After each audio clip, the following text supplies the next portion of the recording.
Have you ever thought, what if you're alone in a forest at night, but someone is watching you and you can't see them? This is the story of one night. A night that changed everything for me. I went there just to see the stars.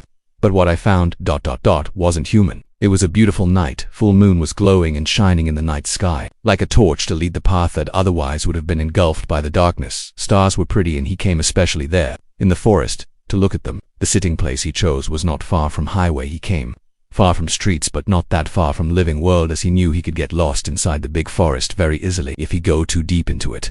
He can still see streetlights in here, the faint noises of cars zooming around the curves of the roads. What he didn't expect was what happened after that. He set some fire to have some warmth and made himself comfortable on the ground. Out of nowhere he heard some faint footsteps. At first he didn't notice anything as he was so mesmerized and was in awe by the expanse of stars above, but then he heard the loud moan which sounded like someone was in pain. He became very aware of his surroundings, confused and curious as he looked around in the forest. He wanted to know the source of it. He got up and tried to follow and listen to the sound to investigate that if someone was in trouble or just some teenager trying to pull up some prank. After little roaming around, he didn't heard or saw someone else other than himself, so he came back and didn't think much about it. After spending an hour of just sitting there, stargazing and appreciating the nature surrounding him, his stomach growled abruptly, breaking the peaceful sea. He chewed lead to himself. He opened the tiffin he brought, which he prepared for his small road trip, and took out the sandwich and started munching on it. At that moment, when he was looking down at the foil paper, suddenly he felt weird bad feeling. He was not able to decipher exactly what was that feeling, but one thing was very clear. Whatever he felt was not good. It was definitely creepy. He was being watched. Not that he knew, at least not right at that very moment. He tried to ignore that weird, gut-churning feeling. He tried concentrating more on chewing and swallowing the food rather than feel the thug of that creepiness that was clutching into his body. If he didn't came back to senses, he would become a little bit panicky and ruin his whole mood of its little vacation trip. But no matter what he did, he was not able to shrug off that awful sense of something being very wrong. He was becoming nervous, but he told himself that he was just overreacting to its surroundings. But then, out of nowhere, he caught a sight of something strange in his peripheral vision. He saw a figure standing a little far from where he was sitting, and strangely, the figure, it seemed to be hiding behind the tree. He had started panicking a little bit, but he forced himself to stay calm and rational. A little hard task to do when you were expecting to be only human present in the forest, but then finding out that someone was also there. Not making other aware of their presence, he just froze there and there, at whatever position he was sitting. He was desperately trying to figure out if he should just run away or should try to know who was that person was. He chose the latter one, and very nervously started to stand up, but as he was in the process of lifting himself properly from the ground, he saw that the figure had moved a little closer to him. If you think that he was surprised, now that would be an understatement to what he felt at that moment, as now he was able to observe something about that looming figure as it came in his line of vision properly. The figure was of a woman who he doesn't know, as he had never seen her before. Not even a minute had passed, and some strange activities started happening. She turned toward him. She started bending towards the ground. He was so shook and so surprised that he was not able to move his limbs like at all. He just stood there like a mannequin, and he didn't even realize that. But the things that happened afterward, he would never be able to forget that experience. He was not able to grasp the whole situation as what was happening until he saw her, how much low she had gone down on the ground, and how close was her face to touch the dirt of the forest. He started becoming anxious, as he had never seen her before, here or anyone as creepy as her. He gathered some courage and asked, very timidly, "Hey, who are you?" Silence. He asked again, but little loudly, with more force, "Can I help you? Are you lost?" Silence. Weird. Why is she not saying anything? Can she even speak, or is she in some kind of trauma? He thought. She was just sitting on the ground and not responding to anything, not moving an inch. It was becoming into a very chilly night, not because of the night winds, but because of how silence was spreading all over everywhere. Times passed. A long, excruciatingly and uncomfortably creepy silence then broke, after which felt like hours. And the way it broke was that she moved, and then she looked up in front of her where he was standing.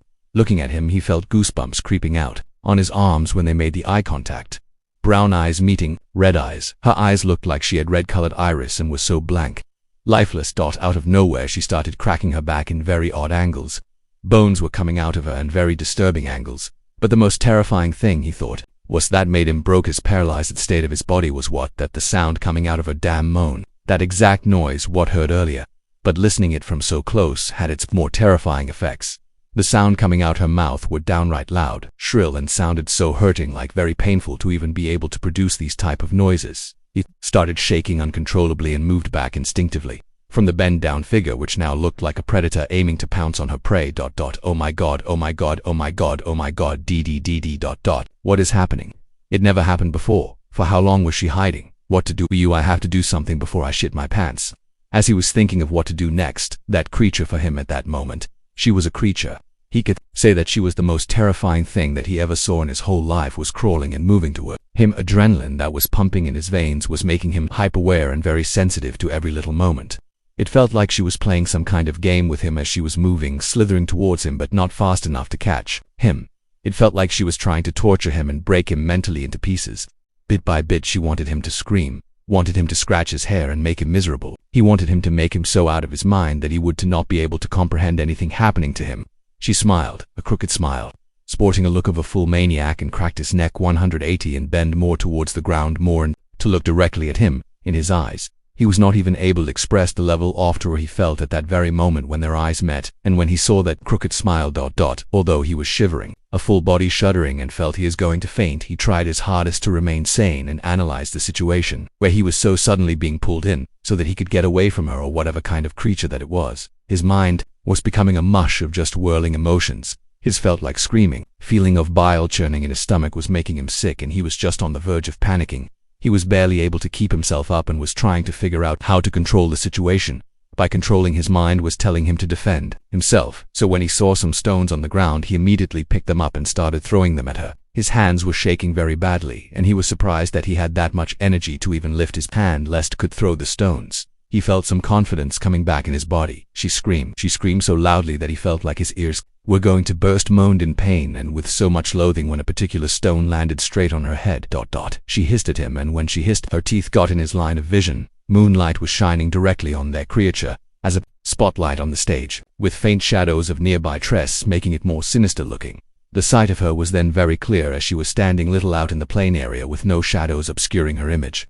It made her look more terrifying than before as he could then see the condition she was in. That dress cloth of her waist tethered on her limbs. Bones were poking out different angles. Teeth yellow and muddy. And her ribcage. Ribcage was open and a cavity was present there. Like, where is the heart? Why her inside looks so black? God, please save me. I need to get out of here. The creature started running toward him, crawling all on her fours. It seemed that she doesn't know how to walk on her hind limbs. He started running away from her. As he came here very often, he knew the route back to where he parked his car. He craned his neck and looked back. He saw the creature was screaming. That sound will remain haunting him even if he survived and get out of there, and unlucky for him, she was a lot closer than he thought she was. How can a human be this fast running like that all on fours? How many victims did she had? He picked branches, twigs that were on the floor, or broke it from passing by plants and started throwing it back toward her. Some were dodged and some came in direct contact with her. She shrieked louder at those instances. But he didn't have time to check or observe her whereabouts of how far she was, because he realized that he was getting nearer to his car, which could be his possible reason of maintaining his living status. Branches felt like knives stabbing her in abdomen, which made her more angry, and she started running faster and was crawling over trees as a new tactic to not get hit by the branches again. He was going to be bee-skinned live. I am starving. Come to me. She cursed loudly. She want to eat me. Oh no, where are my car keys? That I just left them at the fireplace. He started doubting himself, but then it suddenly clicked to him that he always put the keys in his pocket. No matter where he go, he always put keys with him safely inside his pocket. So he took out the keys, which took some effort to get it out, as he was running like a crazy man and almost lost balance as his mind was focused on getting the keys out. As he saw the car, he was little relieved, but the flicker of happiness of being able to get away remained for a very short period of time. He tripped. What he feared the most happened, and he lost his balance, fell headfirst on the ground, and that was not all. It was the beginning of things getting ugly and uglier. He felt his ankle got bruised by the root, after which stuck out of the ground. As he fell on the ground, his face hit the stone and blood spluttered out of his forehead. His ankle was in so much pain that it felt like it's on fire, but he had no time to think anything else further, because more important matter were pressed. Crawling over him, he had keys in one hand and another hand front to grasp something which will help him to pull himself up. The second he grasped the trunk of the tree to stand up, he was again on the ground and was pulled back by his legs. He tilted his face in surprise and saw that the creature was pulling his leg towards her and had the biggest crooked smile plastered on her face. That image was so terrifying that he started scratching and pushing and pulling, but nothing came in his hand. He was not able to stabilize himself, and panic was showing very obviously on his face. Finally, as she saw that her prey had lost balance, She started crawling, and when she got closer and grabbed his leg tightly so that he can't escape, it's been long, and smiled, a devilish smile that always made her prey crazy. She started dragging him, in the dark so that no one can listen to his screams and don't get disturbed. She moaned with excitement. He kept struggling and trashing, desperate to control the movement of his body. I have to do something. She looked so terrifying even from back. I can't die. I won't die. He felt like crying. Then he got the idea. Help, someone help me. He started screaming loudly. He knew he was close to highway. It was a bit late, but he hoped Simon will hear him and at least come to look in the forest out of curiosity. But his hope died very quickly as he felt hand pressed on his mouth and dark and angry red eyes in front of him. Tremor ran down his whole body for a few seconds. His thought process was going wild as he started thinking about how he regretted to be living in that hometown and double thinking all his life choices. She heard him screaming and thought, that's it. I will devour him right here, right now. Put her hands on his mouth roughly and strangled his upper body so that he can't move and be less troublesome. As she started pulling his hair, his head was bended in very acute angle and his neck was exposed to her. She licked the fat strip there and mumbled lowly. It sounded like mixture of growl and moan. Too hard to decipher what that meant. He started crying and praying, leave me alone. Please don't hurt me. He thought of something when she grabbed his shoulder more tightly. He thought, I have to distract her, have to make her feel that I am far gone and become insane to make her believe that. He started wailing and started mumbling. She was surprised when she heard the crying sounds. She grabbed his shoulders tightly and moved her attention towards the face. When she saw that her prey has accepted the fate and was just trying to stop her praying to her, she felt like a winner and felt like she won the battle. All she had to is snap his neck and all problems will be solved and she can go back and wait for another one. It worked. Her attention was on his face and was looking at him, tearing up and being little happier about it, while his hand was moving towards the back of his head, where he hid his car keys in a rock, by which he got the wound off his head earlier. Waited for a second. When he saw Thatch started moving her hand towards his neck. Now is the chance. Don't miss it or consider yourself dead.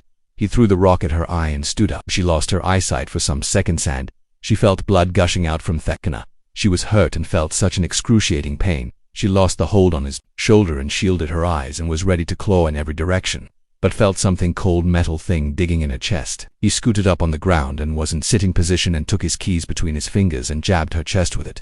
She started wailing and moved back from it, clutching her chest, and stood up and was shrieking out at him, and the sounds she was making was like of a wounded deer, too painful for his ears. He felt like if he sat there even for 1 second his ear will start bleeding out. He took the opportunity and stood up, grabbing the tree branch, and with a wounded ankle he had no choice but to limp towards the direction of his car. He thanked all the gods above and his pure luck as he get into the car and pushed the keys in. As he jammed the keys in, he saw the bloody creature coming out and was scratching on the window and kept banging on it, but thankfully, thanks to his pure luck, car started on first go and he drifted her car away from the trees. He saw from the rear view mirror that she sat on the ground with a thump and fainted on the ground, face bloody, chest going up and down, and she looked dead. He didn't give the second thought as he crossed the highway and took the road far away towards his home. As adrenaline was still pumping in his body, he was hyper-aware for the whole ride, and although it was 3:45 a.m. he was super attentive and not felt like a speck of dizziness and drowsiness. He became very paranoid and it took like 2 whole days to felt safe enough to sleep, and boy did he sleep like a baby, almost for 16 hours, although his family had to make an appointment with the therapist, but he was not complaining because ... Hey, at least he was alive.